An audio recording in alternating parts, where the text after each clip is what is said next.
Bueno, aquí estoy de vuelta y trataré de cumplir lo prometido. Este es el vídeo, un vídeo bastante importante que ustedes tienen que ver conjuntamente con aquel que trataré de dejarlo ahí, en la esquinita, para que solamente lo pinchen al final. Se los voy a poner aquí, vamos a verlo, señalo aquí. Bueno, en la esquinita izquierda de la pantalla aparece generalmente. Lo voy a poner ahí porque es el vídeo que yo titulé ¿Por qué no tengo una filosofía de la historia? Este es el complemento, ¿verdad? Aquel abrió el camino para hablar más bien de los aportes que yo he hecho a la filosofía. Y entonces este sería ya el segundo, el que concluye este movimiento, ¿no? La verdad es que es un tema bastante difícil. Esto es una cosa que es muy amplia. Yo no puedo decirle de las cosas en que yo he tratado de ser original o verla de otra manera, porque son muchos detalles, ¿entienden? Básicamente, lo que yo llamo mi sistema tiene múltiples aristas. O sea, usted lo puede ver desde diferentes puntos de vista. Si lo quiere ver como un mecanismo de desarticulación de paradojas del conocimiento, lo puede ver también. Es una cosa que empieza con las paradojas del conocimiento de Zenón de Elea en la antigüedad griega y va deshaciendo paradojas de la cultura, paradojas de la filosofía misma, de la física, hasta el final. Entonces depende como usted lo quiera ver. Por otra parte está bien articulado, ¿no? Y lo puede ver también como un sistema que tiene su concepción de la historia de la filosofía, tiene su concepción epistemológica, tiene también que ver con la parte fenomenológica, metafísica, etcétera, tiene todo eso, ¿verdad? Entonces, depende cómo lo mire. Ahora bien, esto no es fácil, ¿no? Llevar a cabo este trabajo de superación de la filosofía anterior. ¿Qué pasaba? Que las cosas se trabaron con Marx y prácticamente con Hegel. O sea, ustedes saben que los mismos clásicos de la filosofía, del marxismo, Marx y Engels, ellos consideraban, por razones diferentes, pero que con Hegel se había acabado la filosofía. Entonces, la verdad es que no es fácil, porque entonces el giro que da Marx se ubica fuera de la filosofía, lo cual complica más la cosa. Y en buena medida, como tal vez mencione ahora en lo que les voy a leer, pues de esto dependía el siguiente movimiento de avance de la filosofía, es decir, que superaran tanto a Hegel como el último filósofo, ¿verdad? Como a Marx, como aquel tipo que desde posiciones no filosóficas intentó ponerle un fin a la metafísica, ¿no? Porque el marxismo es eso, es una antimetafísica, es un tipo peculiar de reflexión que se sitúa más allá de la metafísica y que considera todos estos esfuerzos filosóficos como como una sarta de errores, vamos a decirle, ¿no? Entonces también eso era una dificultad a la hora de seguir avanzando. Entonces, ¿qué les quería decir? Por ejemplo, yo sostengo un a priori cultural, o sea, mi punto de partida es la cultura. Tienen que ver el video anterior relacionado con la filosofía de la historia, porque ahí es donde yo expongo mi concepción de las formas de la cultura. Por lo tanto, si no ven no lo van a entender mucho, ¿no? A pesar de que yo me he esforzado y se lo he escrito aquí para que sea una cosa bien sumaria y bien sencilla, ¿no? Y no entrar en los detalles, que es como le estaba diciendo, que en mis libros están llenos de detalles, llenos de cosas. Yo he ido tratando siempre de poner el dedo en los puntos álgidos, los puntos importantes, ¿no? En que los filósofos, o definitorios, donde los filósofos se traban, o los que más le han aportado a la filosofía. No me gusta andar por las ramas, es por el tronco, por donde yo voy. Y esto lo hace que sea muy condensado, ¿verdad? Entonces, concretamente con este asunto de Hegel y Marx, pues habría que decir de principio que no es la conciencia ese punto de partida. Recuerden que el mío es la cultura. Tampoco es lo social, tampoco el ego trascendental de Husserl. Estos son los momentos, creo que más importantes a la hora de uno querer dar un paso más de esta filosofía clásica que se expresaba en sistemas, etcétera, etcétera. Hay momentos. Hegel, Husserl y Marx como la negación, que también debemos incluirla, ¿no? Porque la negación también tiene que ser considerada, ¿no? Entonces, vamos a ver un momentito los comienzos de Hegel, ¿no? Porque son comienzos en plural.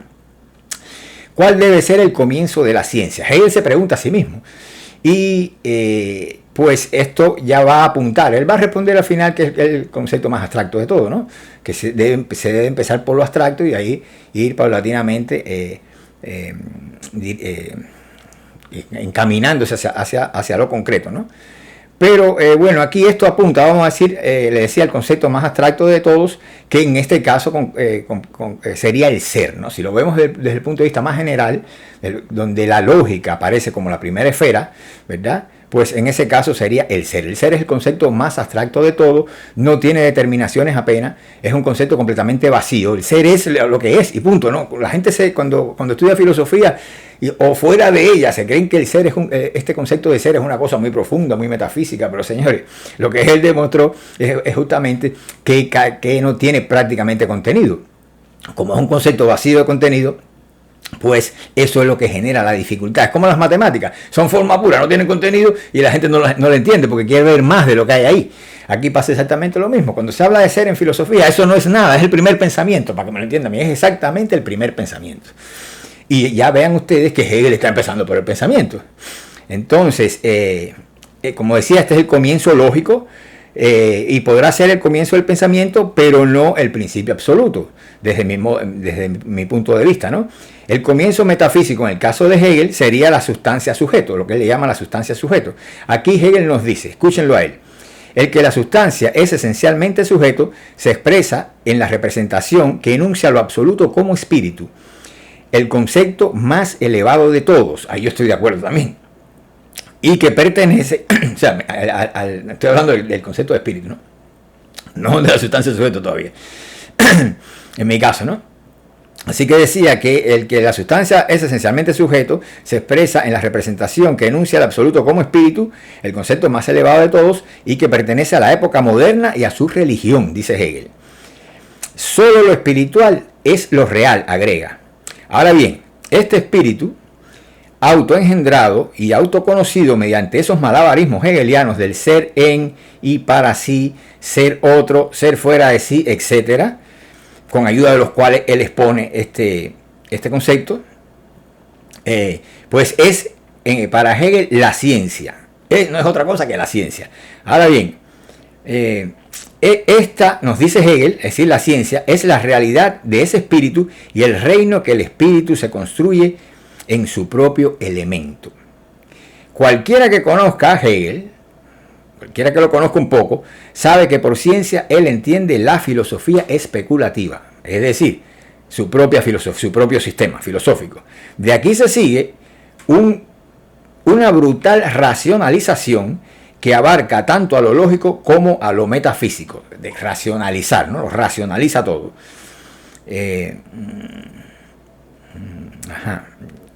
Tanto lo lógico como lo metafísico. Había comenzado este párrafo preguntando con Hegel, con el propio Hegel, cuál debe ser el comienzo de la ciencia. Y respondimos el ser, ¿no? Justo la primera categoría de la lógica en el sistema de Hegel. Luego, lo racional abarca lo espiritual, lo lógico y lo metafísico, en su caso. Esta es justamente la limitación fundamental del hegelianismo, expresada en el conocido postulado de que todo lo racional es real y todo lo real es racional. Ese es un principio hegeliano que apoya todo su sistema en él, ¿no? Si bien, digo postulado, pero tómelo también como principio, si bien lo primero es válido, o sea, digo, todo lo racional es real, es cierto, en eso estoy de acuerdo, si bien lo primero es válido, pues la segunda tesis, lo segundo, es completamente erróneo. No todo lo real es racional. Y este es el hueco que yo encuentro inmediatamente y por aquí me voy, en ese afán de ir más allá de Hegel. No es un afán, sino es una tarea que tiene todo filósofo. Yo me paseé literalmente toda la historia de la filosofía, no tuve ninguna dificultad en ir saltando de una categoría a la otra, en el entendido de que cada sistema, visto desde el hegelianismo, expresa una categoría del pensamiento. Y usted tiene que aprender a ver el mundo, si quiere entender la historia de la filosofía bajo ese sistema, es decir, bajo esa categoría, no como si fueran puntos de vista sencillamente que la gente echa para adelante y ya está, sino que tiene que ver la realidad toda, digamos, desde el punto de vista de la sustancia, tiene que aprender a hacer eso desde el punto de vista del ser. de lente incluso, de todas esas, tienes que pensar la realidad bajo una de estas categorías. Cuando tú te das cuenta que lo estás haciendo y te das cuenta que te mueves hacia otra, es que tú estás entendiendo la historia de la filosofía, prácticamente estás viviendo junto con los que la construyeron, ¿no? Eso es importante, tener la conciencia de que uno está en un momento determinado pensando la realidad bajo una categoría, ¿ok? En eso consisten los sistemas categoriales de pensamiento en filosofía. Pero si no, usted no se da cuenta de eso, pues es una limitación grave, ¿verdad? Entonces, cuando uno llega a la sustancia sujeto con Hegel, dice, aquí se acabó todo, ya de aquí no puedo seguir. Esta sí no puedo ir más allá, esto no la puedo brincar, no me puedo reconocer en un paso posterior a esto, ¿no? Y eso es lo que por lo menos a mí me pasó, no sé si a los demás le ha pasado, y esto duró años, ¿verdad? Esto duró años, tratando de salir de ahí, y dije, esto no tiene salida, aquí no hay nada. Llegué a la conclusión entonces de que por la vía racional Hegel era insuperable, y eso fue una buena conclusión. Este justamente decía la limitación fundamental del hegelianismo expresada en el conocido postulado todo lo racional es real y todo lo real es racional. Si bien lo primero es válido, ya les dije, lo segundo es completamente erróneo. No todo lo real es racional. Este es el paso que doy yo, y en este punto crucial, y lo doy apoyándome en Schelling. ¿Por qué en Schelling? Fíjense. Como yo tenía un problema con superar a Hegel, porque esto tampoco lo hace cualquiera, no es una cosa fácil, hay que reconocerlo, pues incluso la mayoría de la gente ni se lo plantea. Todos esos filósofos que andan por ahí diciendo que son filósofos, jamás ni siquiera se lo han planteado. Entonces, pero es un reto, señores, es un reto tremendo. Ese tipo, usted dice, pero este tipo no hay por dónde cogerlo, no hay por dónde entrarle, ¿no? A esa monstruosidad de sistema que ha creado ese tipo. Y entonces, en esa búsqueda, en ese esfuerzo, tratando de ir un poco más allá, pues yo voy a Schelling, que Schelling había sido o sea, si alguien sabía por dónde iban los tiros aquí, o por dónde le entraba el agua al coco, como también decimos en Cuba, pues ese era Schelling, porque Schelling ellos fueron amigos desde niños. Ellos estudiaron juntos en el seminario de Tubinga, estuvieron ahí formándose. Toda la formación filosófica que tuvieron fue en conjunto, ellos dos consultándose sus ideas, intercambiando opiniones. Schelling es verdad que lo adelantó. Schelling era un prodigio en filosofía, y pues Hegel maduró muy tarde, muy lento y muy tarde, pero fue aplastante. Y entonces, pero Schelling no era un hueso fácil de roer. Es verdad que por la vía racional Hegel lo aplastó, pero Schelling puso el freno y dijo, pero es que esto no es todo. Ese panlogismo hegeliano es un error. Hay cosas que no se pueden expresar en formas discursivas, y es el mundo de la mitología, el mundo de la revelación, y abrió el camino del irracionalismo, y se situó, después de haber sido un tremendo racionalista, junto con Hegel, pues se situó como el fundador del irracionalismo contemporáneo. Irracionalismo, señores, no lo confundan con que superchería, con que hacer cosas que cuando decimos irracionales porque son locas. No, que si Schopenhauer es irracionalista, no, eso no significa el irracionalismo. El irracionalismo tiene una connotación bien diferente, y desde ese punto de vista, entiéndanse que positiva. O sea, irracional es todo lo que no es racional, obviamente, ¿verdad? Pero en todo eso que no es racional, pues sencillamente ahí van formas que no son discursivas de expresión, y son formas tan humanas como las otras, ¿verdad? Y son formas de apropiación de la realidad, y no solamente apropiación, de constitución de lo real, tan válida como las otras. Lo que pasa es que no son racionales, pero eso todavía la filosofía no lo sabía. Eso se lo dice Schelling, apunta hacia esas formas no discursivas, que después el hijo de Schelling es el que recoge estos trabajos de él bajo los títulos de Filosofía de la Mitología y Filosofía de la Revelación. Esto fue ya Schelling fallecido. Recuerden también que por qué había que volver a Schelling. Bueno, señores, el problema es que cuando Hegel muere no había un peso pesado que ocupara la cátedra que Hegel dejaba vacante en Berlín, donde él era además rector de la universidad. Entonces, pues ahí la gente se acordó y dijo, lo mismo que me pasó a mi caballero, vamos para atrás, vamos para Schelling, que es el tipo ese que lo conoce ahí. Entonces, pues llamaron a Schelling a que sustituyera a Hegel en la cátedra. Schelling dio su discurso inaugural. Allí Schelling dijo esto que yo le estoy diciendo a ustedes, Y cuando se terminó él terminó su discurso, pues gente como Bakunin, como Kierkegaard, ahí lo tienen, Kierkegaard, existencialista, este tipo de cosas media no racionales, pero que ni siquiera lo entendió. Y el propio Engels, el amigo de Marx, estaban allí, entre otros más, allí oyendo a Schelling en su vuelta, ya el Schelling viejo, que había regresado, pero venía en vez de racionalista, venía de irracionalista. Schelling fundó el irracionalismo delante de toda esa gente en ese discurso inaugural. Ninguno lo entendió, ni siquiera el existencialista Kierkegaard. No sabían de lo que estaba hablando, no se dieron cuenta. Y entonces empezaron a estar recogidas las opiniones de ellos cuando salen de la conferencia final. Y entonces son completamente negativas, burlándose, ¿no? Schelling ya es un viejo baboso, ya está decrépito, ese tipo de cosas, señores. No la vieron pasar. Entonces yo dije, voy a ese Schelling, que ahí está, ahí tiene que haber algo. Y ahí lo saqué y dije, bueno, ya no estoy yo solo, ya tengo a alguien que me ayude. Y pues empecé a caminar por esa vía de superación de Hegel que estaba poniendo límites al racionalismo. Eso era muy importante. Sí, ¿por qué? Porque lo que me molestaba a mí era que por la vía racional ya no era posible seguir. Esa vía estaba clausurada. Hegel hizo todo lo que se podía hacer en términos de el pensamiento conceptual, que es el saber absoluto. De ahí para allá no hay más nada. Eso es un saber que levanta la posición de sujeto externo, incluye el conocimiento mismo y se mueve sujeto-objeto, ya no hay diferenciación, no hay nada de eso. Eso está más allá de lo que a usted se le puede ocurrir. Eso usted tiene que estudiar mucho y tiene que perder muchas neuronas para entender cómo se mueve el concepto y de qué está hablando Hegel, ¿verdad? Entonces, es muy complicado, por esa vía no hay salida. Él lo taponeó todo. Ya ahí no había más nada que hacer porque él es el dueño de ese método. No es posible seguir por esa vía. Entiéndase, por la vía racional. Entonces quedaba una sola cosa. En lugar de tratar de superar a Hegel hacia adelante, como se han hecho con todos los filósofos, este tipo llega hasta aquí, yo sigo para allá, pues con Hegel había que declarar clausurada la vía del racionalismo e ir hacia atrás a ver qué es el punto de partida, e incluso más atrás a ver qué es lo que faltaba ahí, porque hacia adelante ya era insuperable, ¿no? Entonces, les sigo por aquí, ¿verdad? A ver, ya saben que no todo lo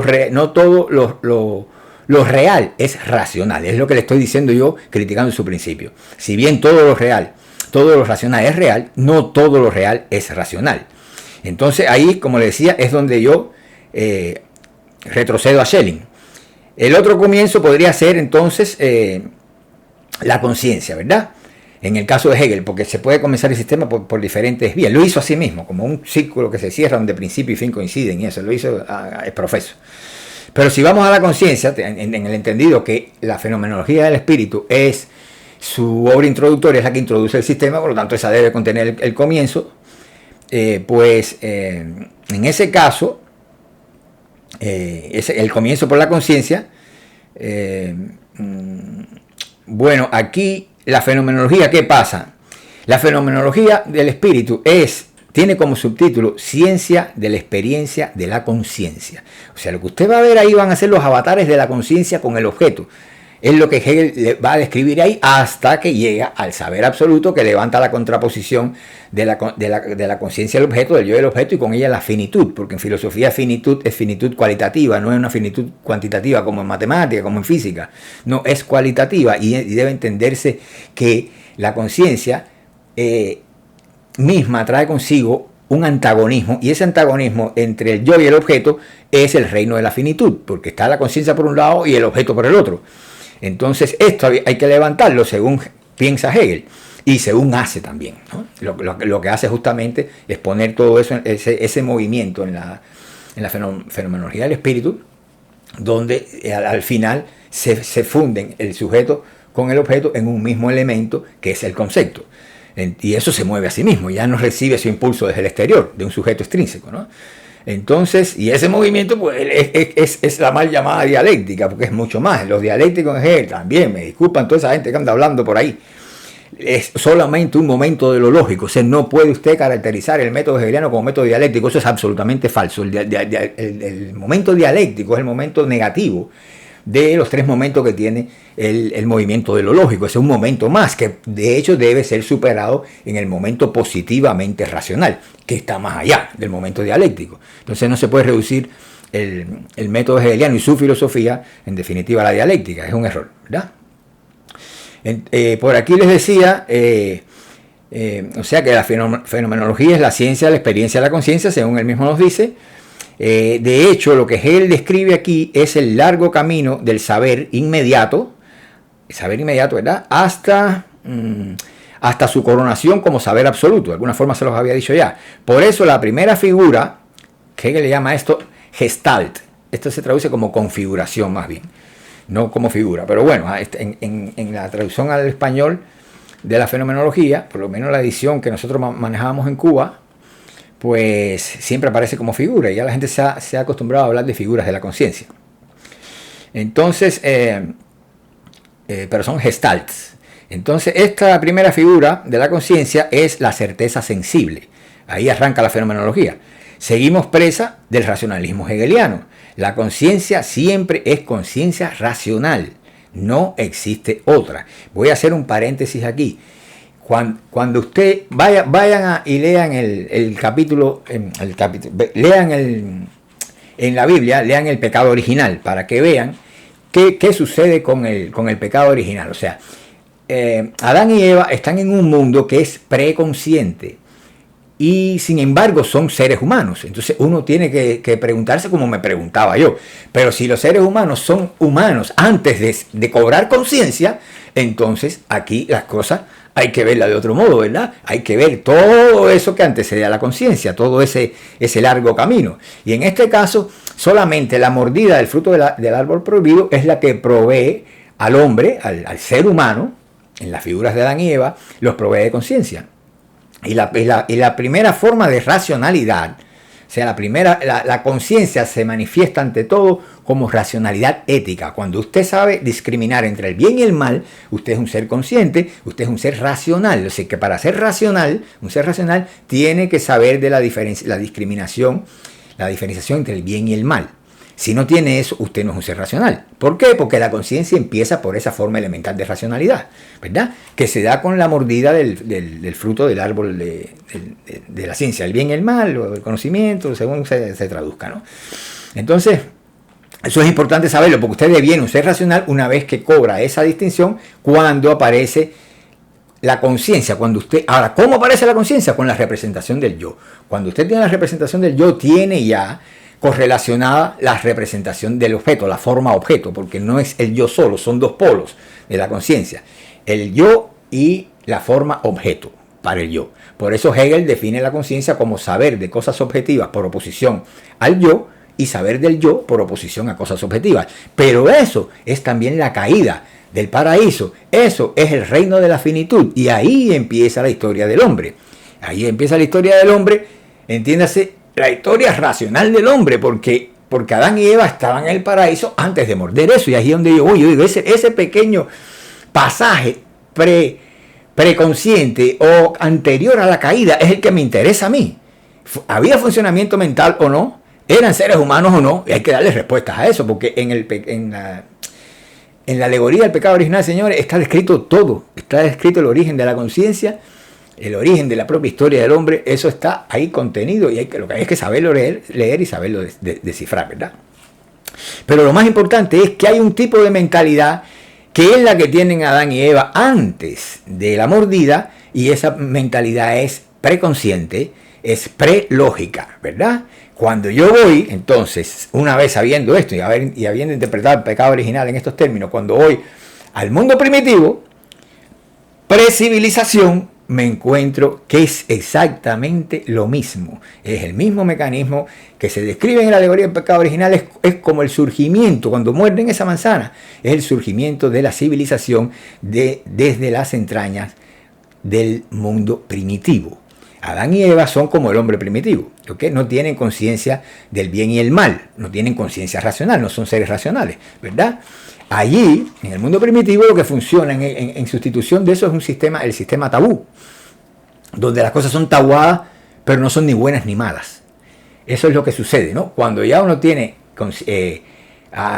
mediante la irrupción del contenido ético en el sistema tabú es que se da el paso al culto y a la civilización. Todo eso coincide exactamente con la alegoría del pecado original, que es sumamente interesante. Entonces, bueno, yo me voy metiendo obviamente en el mundo de la antropología y eso me llevó al mundo de la lingüística y a varias áreas del saber para poder fundamentar, ¿no? mi postura, ¿no? Entonces, pero todo esto que le estoy hablando queda fuera del racionalismo y por tanto fuera de los sistemas filosóficos, particularmente del hegelianismo, que es el que nos interesa aquí, ¿no? Entonces, les decía, por eso la primera figura de la conciencia es la certeza sensible, seguimos presa del racionalismo. Bueno, no salimos de ahí. Vamos a ver el caso de Husserl. A Husserl, que he dicho ya, se reconoce como el padre de la fenomenología, pero no es tal, porque la fenomenología del espíritu, que es una obra de Hegel, y Hegel fue el fundador de la fenomenología, es Hegel. Entonces, pero bueno, Husserl, como le da otro matiz y es otro giro, pues se reconoce como el padre de la fenomenología.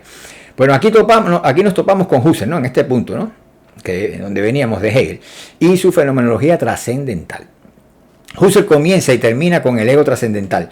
La parte de constitución ha sido siempre la más atractiva. O sea, si usted ve la fenomenología de Husserl, la puede dividir ¿qué es lo esencial, el meollo de eso? El trabajo de constitución del ego trascendental, esto le llamaríamos constitución trascendental, y la reducción, que es el camino inverso. Fíjense que son dos cosas que tienen direcciones opuestas. Constitución es cómo se constituye el mundo objetivo a partir del ego trascendental, o cómo el ego trascendental constituye el mundo objetivo desde cero.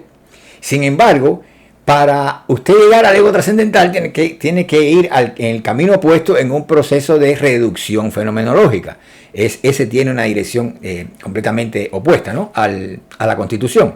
Y como les decía, el trabajo de constitución siempre ha sido el más interesante.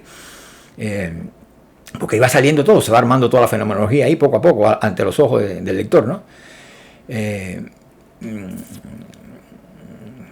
Entonces decía, el camino inverso, la reducción fenomenológica, nos lleva al ego trascendental como el principio y soporte de todo el edificio fenomenológico. Sin embargo, Husserl se detiene en el ego y no se pregunta si hay algo que le preceda o condicione. Si queremos saber qué hay detrás del ego, cuestión crucial, si no la más importante, tendremos que ir más allá de la reducción fenomenológica. Así que también en este punto se impuso mi filosofía, saber, o sea, a esta reducción fenomenológica yo le añado una reducción epistemológica, como le llamo también, ¿verdad? Esta reducción epistemológica, ¿por qué? Porque es una reducción que no tiene que ver ya con las particularidades fenomenológicas, sino que se va al mundo de la cultura. Una reducción bien amplia que es más bien cultural, ¿no? Reducción epistemológico-cultural también le llamo. O sea, mis contenidos son inmensos, ya no son las posiciones del ego, ni como le dice Husserl, las diferentes posiciones, ¿sí? Posiciones creo que se traduce así. En fin, esta reducción fenomenológica, por supuesto, que nos va a llevar no al ego, sino al acto humano más elemental. Yo tengo que retroceder, ir antes del ego, para ver cómo es que surge el ego. Ya no me importa cómo el ego constituye el mundo objetivo, sino cómo es que surge el ego desde una situación que es pre-yoica, donde no hay yo ni hay racionalidad alguna. Por lo tanto, en ese proceso de regresión, pues yo llego y tengo que llegar al acto humano más elemental, lo que define al hombre a diferencia del animal como humano. Entonces, ¿qué encontré allí? El origen de la cultura, señores. A nivel mental, a nivel individual, lo que usted hace para funcionar mentalmente es un acto cultural al mismo tiempo. Fíjense ustedes cómo esto antecede, es mucho anterior al origen de la conciencia, ¿verdad? Que vendría mucho después. En nuestro caso, en la paralela filogenética, pues sería el origen de la civilización. Pero cuando surgió la civilización ya llevaba, ¿cuánto tiempo no llevaba el mundo primitivo dando vueltas y funcionando sin conciencia, sin racionalidad alguna e incluso sin yo? Entonces, eso hay que tenerlo en cuenta. Es decir, Adán y Eva antes de morder el fruto del árbol prohibido. Vamos a ver entonces a Marx. Y ahí obviamente me meto yo y comienzo a reconstruir todo ese movimiento que va hacia la civilización y estudiando la mentalidad primitiva. Eso está expuesto en el libro El cuerpo y lo otro, este que está aquí, ¿verdad? Este que está aquí, Introducción a una teoría general de la cultura, no sé si lo ven ahí, a ver, aquí está. Y entonces es ahí donde yo hago ese trabajo, ¿no? Y eso pues ya con eso gano la pelea, porque ¿cuál es el resultado de eso? Que entonces me fui más allá de Hegel, me fui a un área que Hegel no trabajó, mostré la especificidad de la mentalidad primitiva, del pensamiento simbólico, ¿verdad? Que no es cínico, que es el que usa Hegel, obviamente, sino que hay un pensamiento simbólico que es prelógico, que es preyoico, y eso también es parte de la realidad, o si usted quisiera, que no es aplicable, que utilizar el concepto de sustancia sujeto aquí, pues tendría que decir que eso es parte de la sustancia, pero no la cuenta ahí no le va a dar, ¿verdad? Entonces, vamos a ver el caso de Marx, ¿no?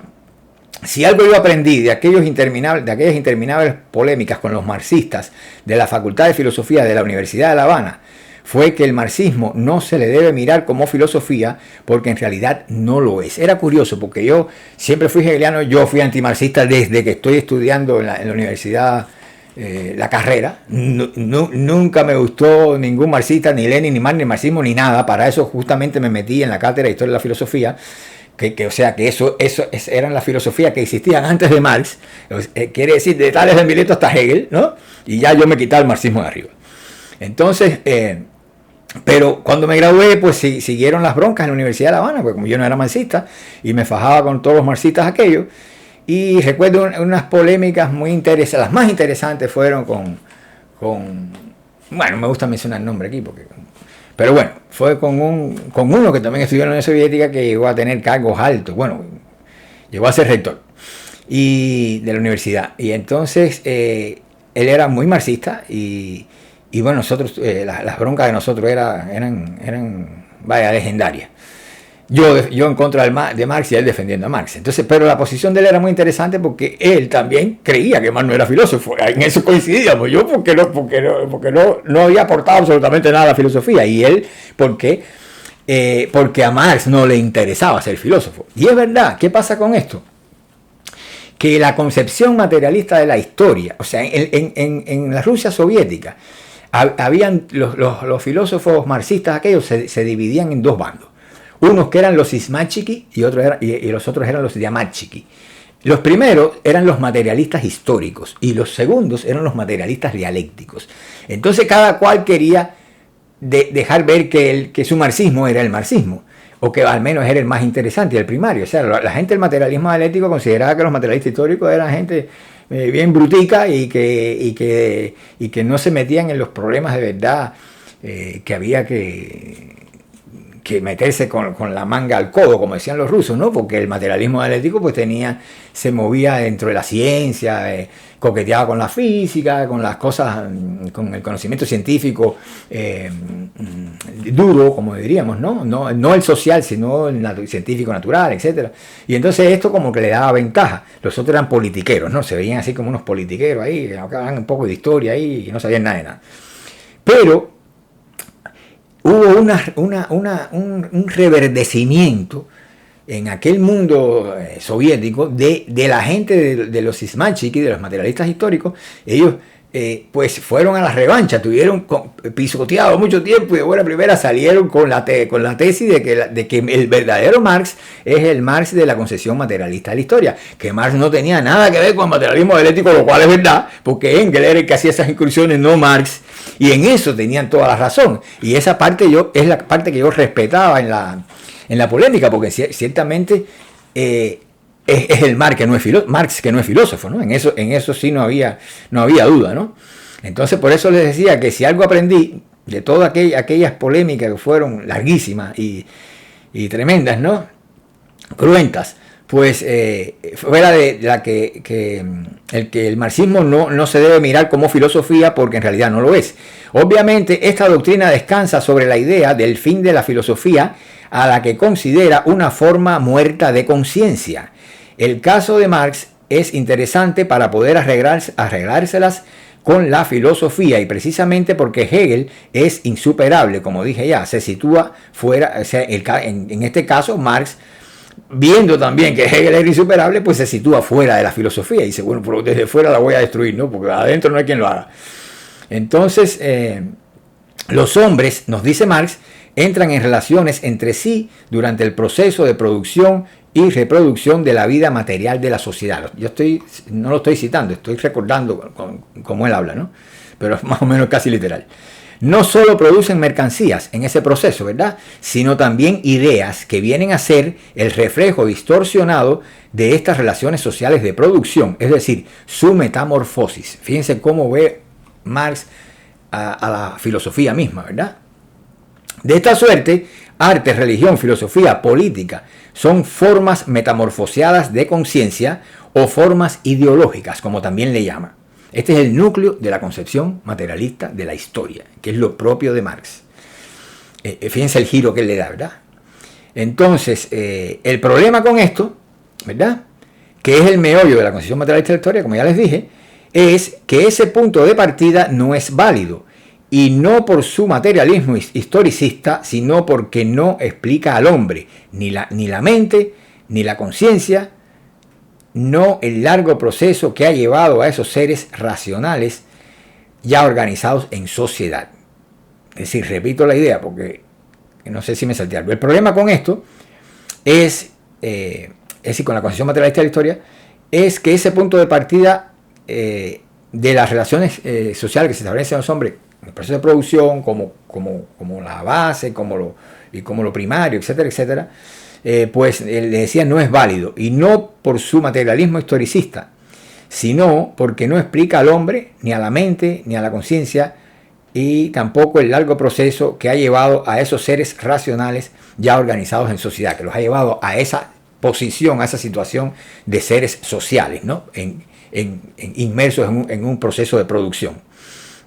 En adición, la sociedad se toma sin ningún condicionamiento cultural que obviamente le precede. Así pues, ese fundamento no puede ser lo social. La sociedad no es otra cosa que un grupo de individuos asociados. Según recuerdo, decía William James. O sea, lo ve completamente distinto porque Marx, como ustedes van a ver, lo que hace es reificar lo social. Cosa que él mismo, bueno, vamos a ver aquí, que aquí seguramente lo puse. La sociedad no es otra cosa que un grupo de individuos asociados, ¿verdad?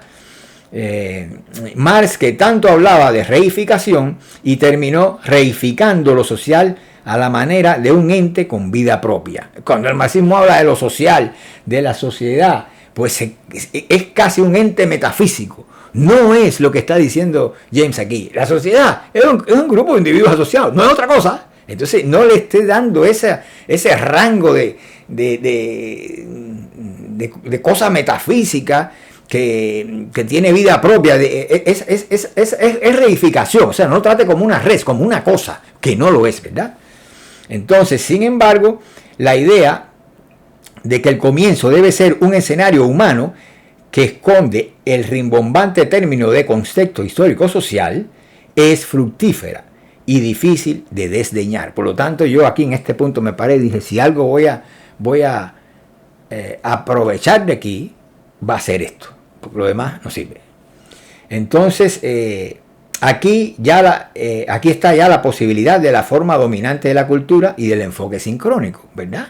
Porque nos están diciendo, si todas estas ensoñaciones y todos estos tejidos de ideas que salen una de la otra, recuerden que para Marx las ideas no tienen historia, ¿verdad? Como también para Isaiah Berlin, las ideas no tienen historia, no son productos, son reflejos de una situación presente. Entonces eso estaba apuntando ya a un análisis sincrónico y por lo tanto yo no podía sencillamente pasarlo por alto, tenía que integrar ese momento a mi visión de la complementación del enfoque diacrónico y sincrónico. Esto iba a formar parte entonces del enfoque sincrónico, ¿verdad? Que también es necesario. Vean el vídeo de por qué no tengo una filosofía de la historia.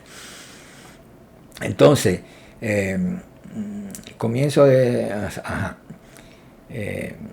bueno, si bien esto es lo salvable de Marx, quizás lo único salvable, con Hegel pasa todo lo contrario. Ningún filósofo ha llegado a su altura y se ha llegado a pensar que con Hegel terminó la filosofía. Marx y Engels pensaban igual. No pensaban otra cosa, pensaban que Hegel era el final, ¿verdad? Entonces, así pues, el punto siempre ha sido superar a Hegel. Marx no lo hizo, a pesar de su tendencia a la sincronía y de que Hegel era, a todas luces, un filósofo diacrónico, como lo era Engels. Así pues, fui ordenando todos estos desmanes y arranqué con el acto humano más elemental, que no es la percepción del esto, como en la fenomenología del espíritu. No es la certeza sensible, ni la producción de pensamiento, ni la producción de la vida material de la sociedad, según Marx. Es la alteridad.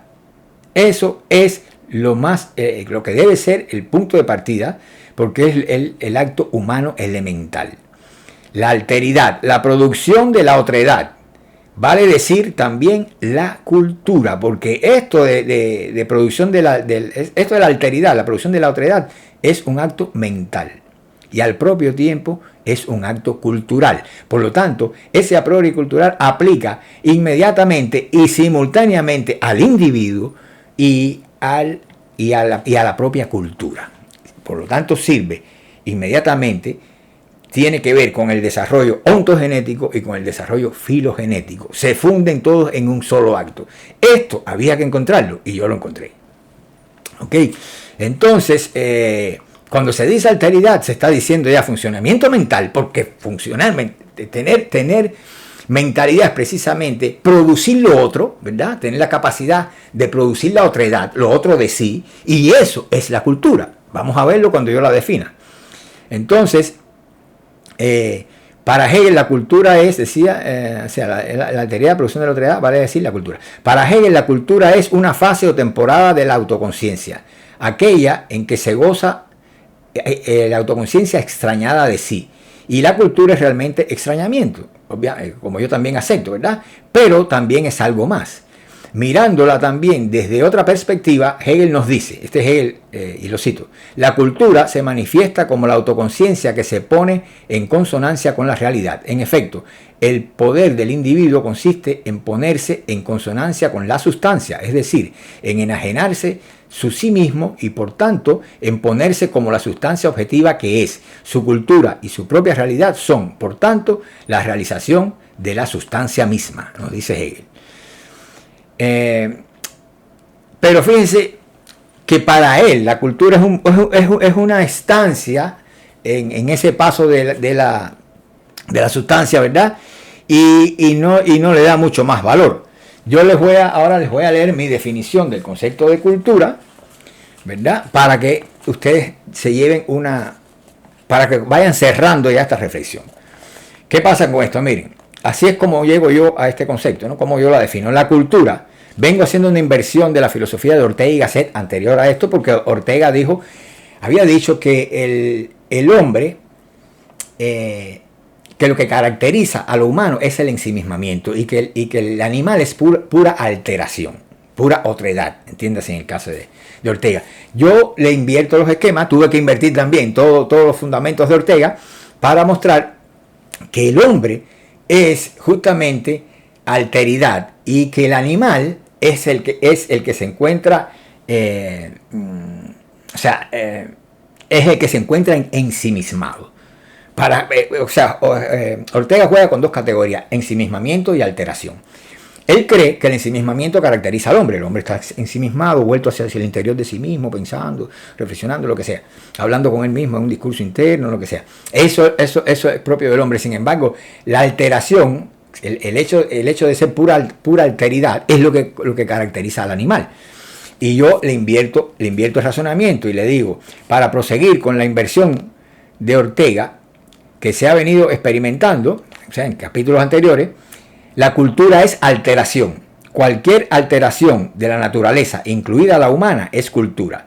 Solo que en la naturaleza humana se da el peculiarísimo caso de que su alteración parece ser un ensimismamiento. Por eso la cultura es tanto creación de formas, esto es, del colosal mundo de los objetos reales y virtuales, por los que debemos entender artefactos, instrumentos, enseres, técnicas, valores, ideas, mercancías, teorías, etc., como lo que los alemanes llaman Bildung, es decir, formación del espíritu, ilustración, educación.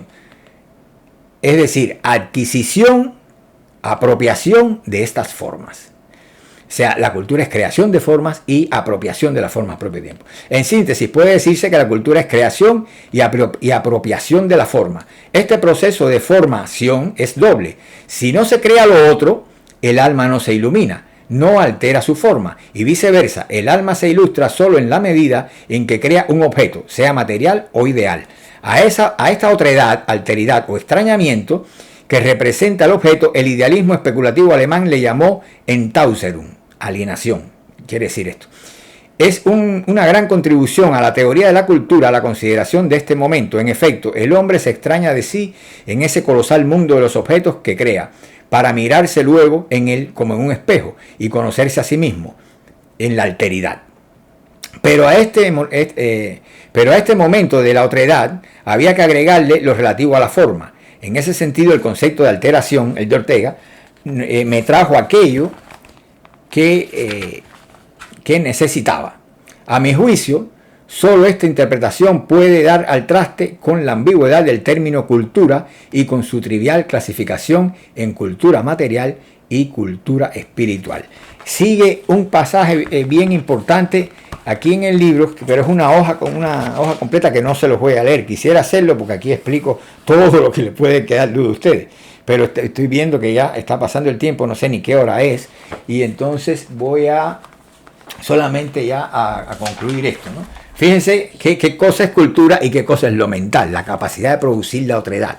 Cuando usted tiene esa capacidad que no la tiene el animal y, by the way, no la tiene la computadora. Cuando se habla de la computación cuántica o supercuántica que va a sustituir al hombre, yo me río porque digo, ¿cómo va a producir la otredad? Eso es lo elementalmente humano. Eso es lo que puede caracterizarse como mental. ¿Cómo lo va a hacer? Piensen en eso. Entonces, ¿cuál es la solución? Al tema de la sustancia sujeto. Vamos al caso de Hegel. No lo abarcó todo. No fue la expresión del absoluto más que para el momento como solución a la propuesta de Spinoza. El haber hecho al conocimiento de la sustancia, parte esencial de la sustancia misma, es un gran paso. Pero todo lo que el hombre hace, también el filósofo y el físico, lo hace dentro y reproduciendo una forma de la cultura. Lo único absoluto aquí puede ser el juego mismo de estas formas, y la sustancia como principio debe dar paso a la cultura. El hombre es un ser cultural. Olvídense de que es un ser biológico.